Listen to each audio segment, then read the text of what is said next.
gol di Darul Ta'zim. Reaksi yang sedang, isyarat yang sedang diulurkan oleh penyokong Kelantan.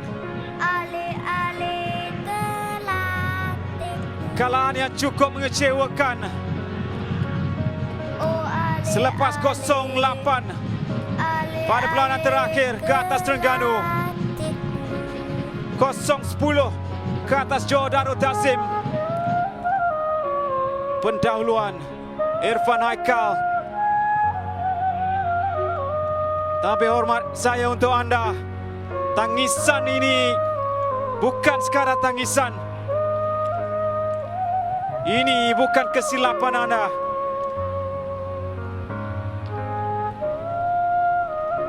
Ayo terus bangkit.